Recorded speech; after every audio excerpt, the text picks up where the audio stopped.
नमस्कार, स्वागत है आप सभी का डीडी न्यूज पर। एक भारत श्रेष्ठ भारत के इस खास अंक में मैं हूं आपके साथ मनीष वाजपेयी। धर्म क्षेत्रे कुरुक्षेत्रे संविता युयुत्सवा मामका पांडवश्च व किम कुर्वत संजय। श्रीमद् भागवत गीता में के पहले श्लोक में जिस जगह को धर्म क्षेत्र के रूप में दिखाया गया है वो है कुरुक्षेत्र। वेदों और वैदिक संस्कृत की भूमि है कुरुक्षेत्र।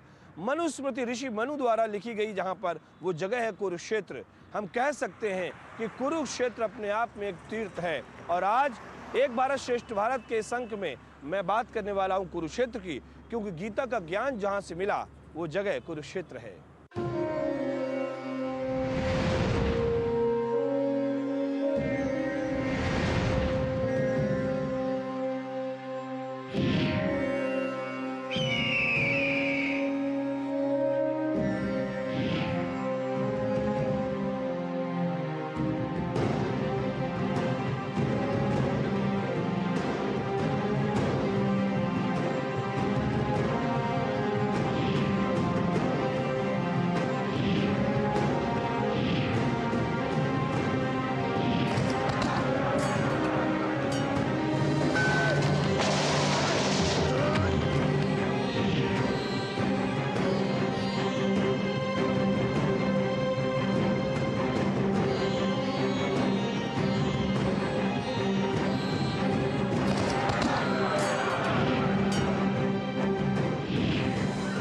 जो गीता में धर्म क्षेत्र के रूप में वर्णित है वो कुरुक्षेत्र है।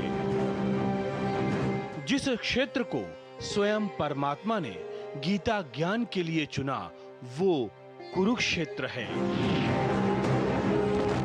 जिस क्षेत्र में ब्रह्मा ने सृष्टि के सृजन का शुभारंभ किया वो कुरुक्षेत्र है। जो क्षेत्र सरोवरों और तीर्थ स्थलों से पटा हुआ है वो कुरुक्षेत्र है। हरिद्वार के जल में मुक्ति है, वाराणसी के जल और थल में मुक्ति है, कुरुक्षेत्र के जल थल अंतरिक्ष में मुक्ति है। पूरा का पूरा आध्यात्मिक स्थान है। यहाँ पर ब्रह्म सरोवर हो या गीता का जो जहाँ पर ऐसा माना जाता है वहाँ से गीता बोली गई थी, या पुराने प्राचीन मंदिर देवी के हों, ये आध्यात्मिक स्थान है। और यहाँ पर आकर के जब आप कुरुक्षेत्र में आते हैं तो एक एम्बियंस की, एक वेव्स की महसूस करते हैं आप।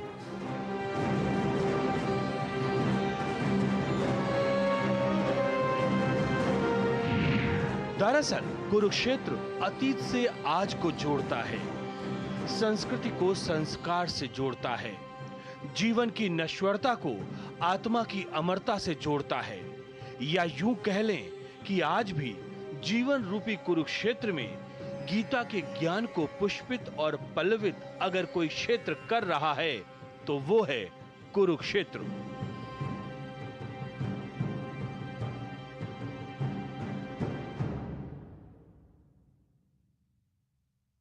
कि यहाँ गीता क्यों हुई, बहुत कम लोग इस बात को जानते हैं। इसको भगवान ने जब युद्ध होना तय हो गया तो उन्हें वो जगह चुननी थी जहाँ पर युद्ध हो। हस्तिनापुर मेरठ और इंद्रप्रस्थ जो है वो दिल्ली है। अब अगर युद्ध करना था तो वहीं सारी जगह खाली थी, वहीं कहीं पे भगवान करा देते। लेकिन गीता के पहले श्लोक में लिखा है धर्म क्षेत्र कुरुक्षेत्र। तो धर्म क्षेत्र में धर्म की विजय होनी निश्चित थी, शायद भगवान उन्हें इसलिए यहाँ लेके आए, पहला कारण। दूसरा जो बड़ा कारण था, जो 48 को सांस्कृतिक कुरुक्षेत्र है, उस सांस्कृतिक कुरुक्षेत्र के अंदर एक परंपरा है। जब भी यहाँ पर किसी व्यक्ति की मृत्यु होती है तो संस्कार के बाद अस्थियों का संचय नहीं होता। जैसे हमारे सारे देश के अंदर अस्थियों का संचय करके और हम लोग उसे किसी नदी के अंदर, किसी पवित्र नदी में, गंगा में या समुद्र में उसे प्रवाहित करते हैं, किसी तालाब में प्रवाहित करते हैं। यहाँ पर अस्थियों को ऐसे ही छोड़ा जाता है, आज तक ये परंपरा जीवित है। तो भगवान कृष्ण को भी पता था कि लाखों लोग इस युद्ध के अंदर आएंगे और शहादत पाएंगे, शहीद होंगे। तो अगर सब उनके सभी आपस में भाई बांधव लड़ रहे हैं तो अगर वो किसी कर्म के लिए, किसी गति के लिए इधर उधर जाने लगे तो युद्ध कौन लड़ेगा। तो उन्होंने दूसरा कारण, ये बड़ा कारण था कि ये स्थान उन्होंने चुना।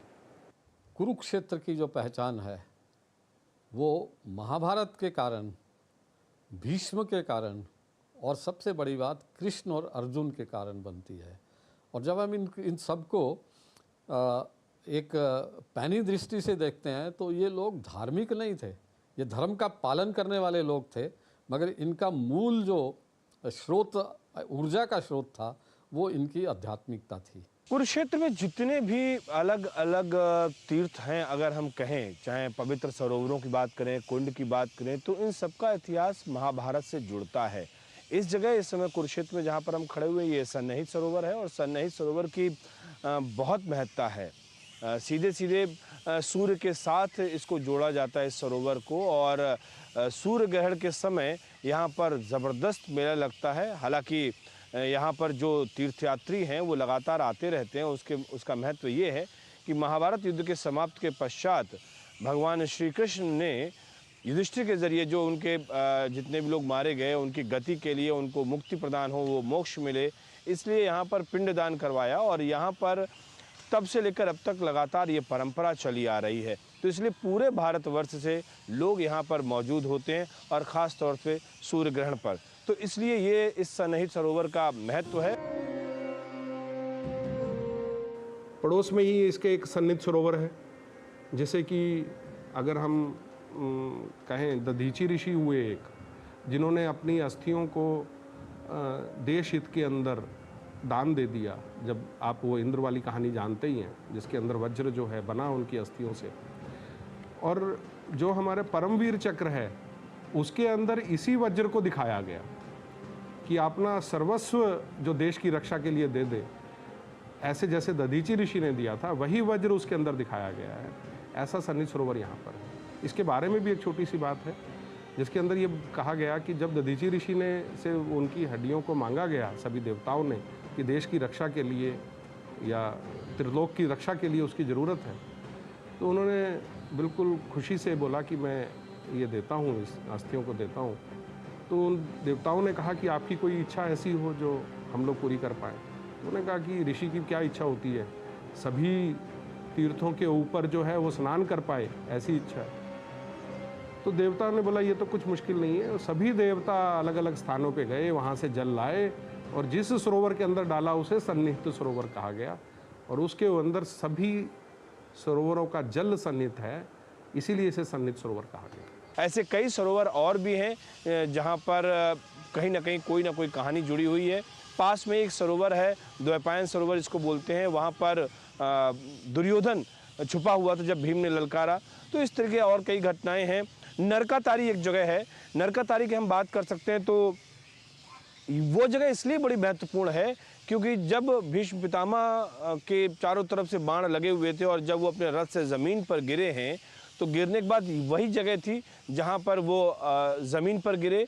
और उसके बाद में वही नरकातारी में जो एक अर्जुन ने जब भीष्म पितामह को प्यास लगती है और उस समय वो अपनी इच्छा प्रकट करते हैं जल पीने के लिए, तो कौरव भी दौड़ पड़ते हैं। दुर्योधन अच्छे अच्छे पात्रों में जल लेके आता है, भीष्म मना कर देते हैं और उस जगह पर फिर अर्जुन समझ जाते हैं कि भीष्म पितामह क्या चाह रहे हैं, तो वो ज़मीन में एक बाण मारते हैं और उस बाण से वहाँ पर स्वयं गंगा प्रकट होती हैं और वो जल उनके मुंह में सीधे गिरता है। तो ये वो जगह है नरकातारी की बात जो हम कर रहे हैं।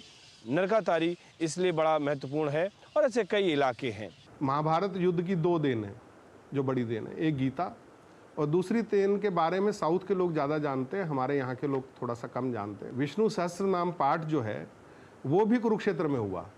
नरकातारी जो बाण गंगा है उस स्थान पे ये उपदेश जो है ये सुनाया गया युधिष्ठिर को भीष्म पितामह के द्वारा। उन्होंने विष्णु के 1000 नाम जो हैं वो वहाँ पर आज आपने उसे देखा होगा, उस स्थान के ऊपर, उस तीर्थ पे आप गए हैं, वो सारे हमने स्तंभ लगा के और उस सारे के ऊपर विष्णु सहस्त्र पाठ नाम को गुदवाया है।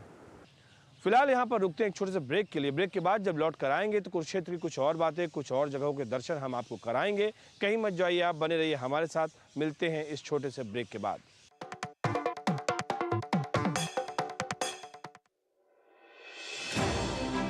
भरोसा सिर्फ तेजी से नहीं, बना है सटीक खबरों से। दावे नहीं, दिखाते हैं तथ्य, दिखावा नहीं, चुनते हैं सच। दस्तक सनसनी की नहीं, खबरों की देते हैं हम। यही है रिश्ता आपका हमारा, बना है अटूट भरोसा वर्षों की मेहनत से। डीडी न्यूज, भरोसा सच का। ये भरोसा और हो रहा है गहरा, क्योंकि आपका अपना चैनल अब है नए तेवर और नए कलेवर में।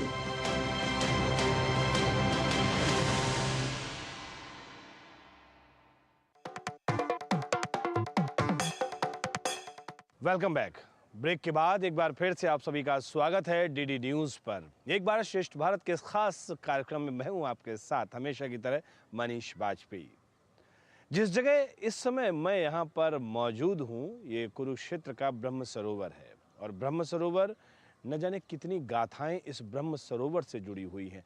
बहुत लंबा पूरा का पूरा क्षेत्रफल है इस ब्रह्म सरोवर का, और इसकी जो गाथाएं हैं वो कह सकते हैं अनंत हैं। लेकिन फिर भी जो कुछ जानकारी के ज़रिए, जो कुछ पुराणों में, ग्रंथों में जो कुछ लिखा है, उसके अगर आधार पर हम इस ब्रह्म सरोवर के बारे में बात करें तो मानते हैं कि ब्रह्म सरोवर से ही ब्रह्मा जी ने सृष्टि की उत्पत्ति की, और ये बताया जाता है, ये माना जाता है। इसके अलावा जो सरोवर है, अगर हम कुरुक्षेत्र में, तो आप समझ सकते हैं महाभारत से इस सरोवर का सीधा संबंध जुड़ता है।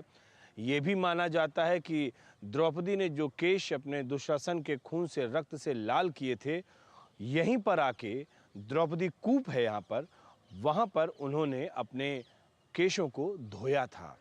देखिए, ब्रह्म सरोवर पे अगर हम कहें, यहाँ पर एक द्रौपदी कुंड है, जहाँ की ये मान्यता है कि जब युद्ध के बाद द्रौपदी ने जो अपने केश धोए, जब उन्होंने अपने रक्त से वो धोया अपने केशों को और बांधा, तो वो केश यहीं द्रौपदी कूप के ऊपर धोए गए। ब्रह्म सरोवर पे जो सबसे बड़ा नाता है महाभारत का, ये बात बिल्कुल अपने आप में सर्वसिद्ध है, सच है, और इसको किसी आईने की ज़रूरत नहीं है, क्योंकि जब आस्था होती है आपकी तो वहाँ पर तर्क नहीं होते, और ये आपकी आस्था ही होती है जिसके चलते आप किसी भी धार्मिक स्थान पर नतमस्तक होकर वहाँ पर श्रद्धा भाव से अपना शीश झुकाते हैं।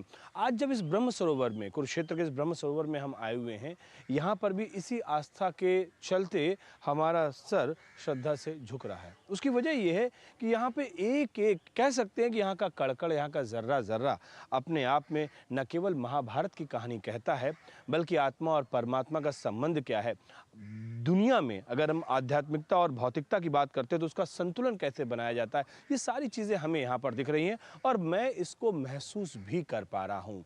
मैं इस समय कुरुक्षेत्र के ब्रह्म सरोवर इलाके में, ये वो जगह है जो द्रौपदी कूप कहलाता है, और इस द्रौपदी कूप की कई कहानियाँ हैं, और ये सारी की सारी कहानियाँ, इस पूरे मंदिर के ऊपर ये पूरी कथा है खाटू श्याम जी की। मैंने इसलिए इस बात को आपको ये बताया, जब हम एक भारत श्रेष्ठ भारत का जिक्र करते हैं तो देखिए पूरी दुनिया कैसे गांव नज़र आती है और किस तरीके से पूरा भारत जुड़ा हुआ नज़र आता है। इस पूरी कथा में साफ तौर पर यह वर्णन है कि जब महाभारत जब ख़त्म हो गया तो पांडवों में इस बात की बहस हुई कि आखिरकार युद्ध किस लिए जीता गया। जब पांडवों में बहस हुई तो उसमें यह भी कहा गया कि भाई अब इसका फैसला तो भगवान श्री कृष्ण करेंगे, और भगवान श्री कृष्ण ने कहा कि इसका फैसला अगर कोई कर सकता है तो वो बर्बरीक कर सकता है, कि उस साक्षी भाव से उसने पूरे महाभारत के युद्ध को होते हुए देखा। अब आप भी सोचिए, बर्बरीक ने उत्तर दिया कि मैंने अगर देखा इसको तो मुझे सिर्फ और सिर्फ सुदर्शन चक्र दिखाई दिया, और दूसरी तरफ हमें द्रौपदी दिखाई दी जो कि काली के स्वरूप में रक्त को पी रही थी। यानी कि काली के रूप में द्रौपदी को देखा, और पूरा पूरा जो संहार हो रहा था महाभारत में, जो विजयी जिसको कहते हैं, तो वो सुदर्शन चक्र था। और इसके बाद में बिल्कुल साफ तौर पर पांडवों को भी लगा कि हाँ, ये सब प्रभु की माया थी और किस तरीके से सारी चीज़ें हुई। और उसके बाद ये कहते हुए बर्बरीक का सिर ज़मीन में समा गया और पृथ्वी के अंदर चला गया। और उसके बाद हम देखते हैं कि खाटू श्याम जी, जहाँ राजस्थान की हम बात करते हैं, वहाँ पर राजा को स्वप्न आता है और वो शीश को निकाल के, और उसके बाद उसकी वहाँ स्थापना खाटू श्याम जी के रूप में होती है। तो इस तरीके से कैसे भारत के अलग अलग प्रांत एक दूसरे के साथ जुड़े हुए हैं, हमारी कथाओं के ज़रिए, हमारे इतिहास के ज़रिए, हमारी परंपराओं के ज़रिए। और यही बात लगातार हम एक भारत श्रेष्ठ भारत में बताते हैं कि किस तरीके से हमारा भारत एक है, किस तरीके से हमारी अपनी प्राचीन परंपराओं, हमारे सांस्कृतिक सौंदर्य के चलते हमारा भारत श्रेष्ठ है, और और उस भारत की श्रेष्ठता में ये द्रौपदी कूप भी अपनी भूमिका निभा रहा है। कई कहानियां यहाँ पर, चाहे वो द्रौपदी के रक्त से सने बालों को धोने की हो, चाहे वो युधिष्ठिर के द्वारा यहाँ पर विजय स्तंभ स्थापित करने को हो। और ये जो कूप आप देख रहे हैं द्रौपदी कूप, इसी को यहाँ पर पांडवों ने इसको खोदा था और द्रौपदी के स्नान के लिए यहीं पे वो जगह तैयार की गई थी। तो ये सारी चीज़ें जिनको हम आपको दिखा रहे हैं एक भारत श्रेष्ठ भारत के अपने इस खास कार्यक्रम में, और यहाँ से जुड़ी हुई कुछ कथाएं हैं जिनका वर्णन भी हम आपको लगातार कर रहे हैं। इसके अतिरिक्त जो पिंडदान करने के बाद में जब महाभारत का युद्ध समाप्त हो जाता है तो पांडवों सहित युधिष्ठिर ने भी यहाँ पर स्नान किया था। ऐसी कई सारी गाथाएं प्रचलित हैं, ऐसे कई सारे यहाँ के महत्व हैं जो इस ब्रह्म सरोवर को और भी ज़्यादा महत्वपूर्ण बना देते हैं। पीछे सर्वेश्वर महादेव का मंदिर है जो आप पीछे देख रहे हैं, और सर्वेश्वर महादेव का मंदिर हम इस तरीके से इसकी व्याख्या कर सकते हैं कि जैसे कि भगवान श्री राम ने रामायण का अगर हम जिक्र करें तो रामेश्वरम में शिव की प्रतिमा की स्थापना की थी युद्ध शुरू होने से पहले। माना यह जाता है कि सर्वेश्वर महादेव की यहाँ की स्थापना भी श्री कृष्ण के द्वारा की गई थी। ये महाभारत के शुरू से होने से पहले की ये कहानी है। तो ऐसी कई कहानियां हैं, ऐसे कई किस्से हैं जो इस ब्रह्म सरोवर को लेकर प्रचलित हैं। सृष्टि की रचना शुरू यहीं से हुई। ब्रह्मा जी ने इसी ब्रह्म सरोवर पे जिस तट पर आप बैठे हैं, यहीं से ब्रह्मा जी ने सृष्टि की रचना, उत्तर वेदी का स्थान कुरुक्षेत्र है, यही ब्रह्म सरोवर है। ये उत्तर भारत के अंदर जब ब्रह्मा जी ने सृष्टि की रचना की और यहाँ शिव का शिवलिंग स्वयं अपने हाथों से बना के जब पूजन किया, तो वह सर्वेश्वर महादेव मंदिर भी यहाँ सरोवर के बीच में है। और इस सरोवर का इतना महत्व था कि यहाँ पर मुगल काल के अंदर जजिया लगा करता था कि एक लोटे के ऊपर भी अगर आपको जल चाहिए तो आपको वो जजिया देकर उसे स्नान करना पड़ता था। तो इस स्थान का महत्व इसी बात से पता चलता है।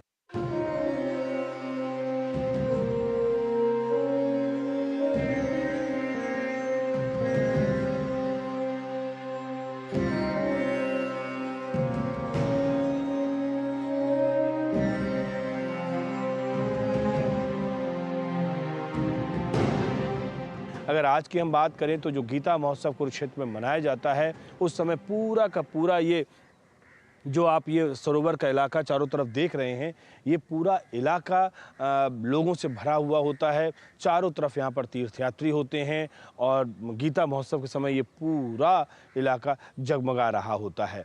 तो ये भी इस ब्रह्म सरोवर का महत्व है। ऐसे कई और सरोवर हैं जिनके बारे में लगातार हम आपको बता रहे हैं, कई और जानकारियाँ हैं जिनके बारे में हम आपको लगातार बता रहे हैं।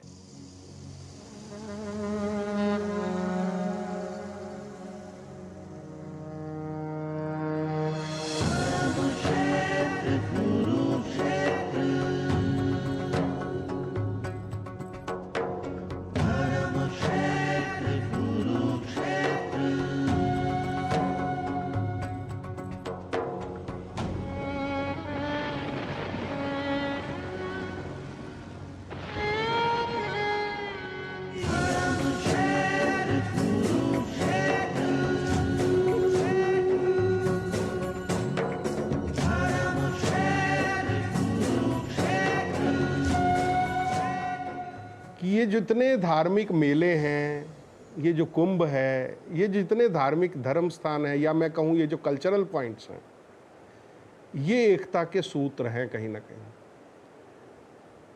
अगर केरल से कोई व्यक्ति माता वैष्णो देवी की यात्रा पे आता है या केदारनाथ की यात्रा पे जाता है, तो बरसों से वो कोई, हमारे देश की आज़ादी से पहले 500 राजा थे, 500 से ज़्यादा राजा थे, कहीं वो कोई वीज़ा नहीं लेता था, वो सीधा देश से चलता था और उस किनारे तक, और इधर जो है गुजरात से लेके और आसाम तक, मतलब देश में कहीं भी जाए तो ये जो केंद्र हैं, हमारे जो सांस्कृतिक केंद्र हैं, चाहे वो बनारस का है, चाहे वो कुरुक्षेत्र का है, ये सब लोगों को, सारे देश को जोड़ के रखते थे। और शंकराचार्य जी ने भी शायद ये सभी केंद्र जो हैं, जिस तरीके से कॉर्नर देश के कोने कोने तक विकसित किया इन्हें, तो इसके धर्म के साथ, संस्कृति के साथ साथ देश को एक रखने की भावना उनके मन में जरूर रही होगी, मेरा ये मानना है। और एक भारत श्रेष्ठ भारत जो है वो स्थापित भी ये तीर्थ स्थल करते हैं, और कुरुक्षेत्र उसमें सबसे महत्वपूर्ण भूमिका निभाता है। क्योंकि जैसे भगवान राम ने रामेश्वरम के अंदर पूजा की थी, युद्ध से पहले, वैसे ही भगवान श्री कृष्ण ने युद्ध से पहले कुरुक्षेत्र के अंदर भी शिव की पूजा की थी। गंगाया जले मुक्ति वाराणस्याम जले स्थले कुरुक्षेत्रे त्रिधा मुक्ति आंतरिक्षे जले स्थले। इस श्लोक में साफ तौर पर यह वर्णन है कि गंगा में तो जल में मुक्ति मिलती है, बनारस की बात करें वाराणसी में तो जल और स्थल दो जगह पर मुक्ति मिलती है, लेकिन कुरुक्षेत्र एक ऐसी जगह है जहां पर तीनों जगह से मुक्ति मिलती है, जल, थल और नभ। ये महात्म्य है कुरुक्षेत्र का। कुरुक्षेत्र की महत्ता किसी भी तीर्थ से कम नहीं है, क्योंकि वाकई यहाँ पे जो गीता का ज्ञान मिला, उस गीता के ज्ञान ने पूरे के पूरे विश्व को अपने प्रकाश में आबद्ध कर लिया, और इसीलिए परमात्मा ने भी इस जगह को चुना था महाभारत के लिए। एक भारत श्रेष्ठ भारत में फिलहाल इतना ही। दीजिए मुझे इजाजत के इस वायदे के साथ कि फिर होगी आपसे मुलाकात। तब तक के लिए नमस्कार।